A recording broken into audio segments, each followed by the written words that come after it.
ఆదిలాబాద్ జిల్లా నిప్పుల కొలుముని తలపిస్తోంది. రోజు రోజుకి పెరిగిపోతున్న భానుడి ప్రకోపంతో జనం విలవిల్లాడిపోతున్నారు. ఎండ వేడిమికి తోడు వడగాల్పుల తీవ్రత, ఉక్కపోతతో ప్రజానీకం పడుతున్న ఇబ్బందులు వర్ణనాతీతంగా మారాయి. నిన్న మొన్నటి వరకు 40 డిగ్రీలకు పైగా ఉష్ణోగ్రతలు నమోదవుతున్నాయి.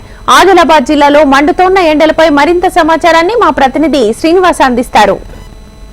ఆదిలాబాద్ జిల్లా నిప్పుల కొలిమిని తలపిస్తుంది. గడిచిన వారం రోజుల క్రితం వరకు కూడా అకాల వర్షాల కారణంగా కొంత చల్లదనమైనటువంటి వాతావరణం ఏర్పడినప్పటికీ గడిచిన 2-3 రోజులుగా భానుడు ఉగ్రరూపం దాల్చాడు.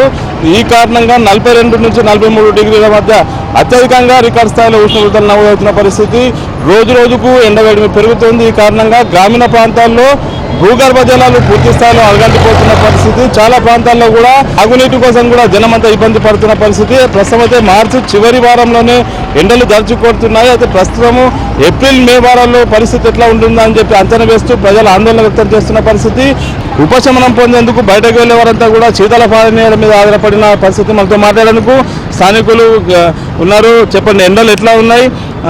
గడిచిన సంవత్సరం ఈ సంవత్సరం ఏం తేడా ఉంది? మార్చి మాసంలో ఎండలు ఈ విధంగా ఉన్నాయి.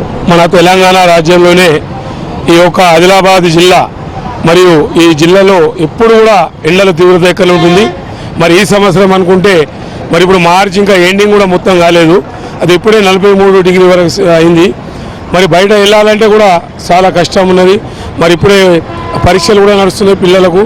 మరి ఇంకా ఏప్రిల్ మే అసలైన ఎండలు ఏప్రిల్లో మేలోనే ఉంటాయి, మార్చిలో ఇంకా తక్కువ ఉంటాయి. కానీ ఇప్పుడే 43 డిగ్రీలు ఉన్నాయి. అయితే ఒకటే ప్రజలకు మేము విన్నప్పి, మేము బయటకు వెళ్ళినామంటే అత్యవసరం ఉంటేనే మాత్రమే వృద్ధులు కానీ పిల్లలు కానీ వెళ్ళాలి. లేకుంటే తప్పనిసరి వెళ్ళాలంటే ఏదో దుస్తులు కట్టుకోవాలి. మరి శీతపానయాలు, మరి నీళ్లు, ముఖ్యంగా మనము నీళ్లు మినిమము 5 నుంచి 8 లీటర్లు నీళ్లు దినమంతా తాగాలి. అయితే మనము కొద్దిగా ఎండకు తట్టుకుంటాము. మరి శీతపానయాలు కూడా తాగాలి. మరి ఎండ ఉన్నప్పుడు మనం అది ప్రకృతి దానికి ఏం చేయలేం, కానీ మన జాగ్రత్త మనం ఉంటూ మనం ఎండతోని మనము చేసుకోవచ్చు. మొత్తంగా చూసుకోవచ్చు, చాలా ప్రాంతాల్లో కూడా ఎండపైన కూడా తీవ్రంగా చర్చ సాగుతున్న పరిస్థితి. గ్రామీణ ప్రాంతాల్లో అయితే భూగర్భ జలాలు పూర్తిగా అడుగంటిపోయిన పరిస్థితి. మనతో మాట్లాడేందుకు మరొకరున్నారు.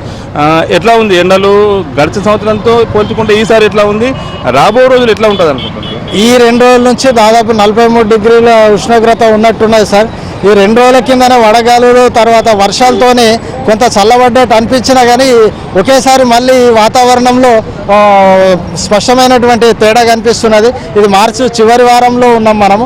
రానున్నటువంటి ఏప్రిల్ మే జూన్ ఉంది. ఇంకా ఈ 3 నెలల కాలంలో దాదాపు 50 డిగ్రీల వరకు చేరుకునేటువంటి అవకాశం మనకు స్పష్టంగా కనిపిస్తున్నది.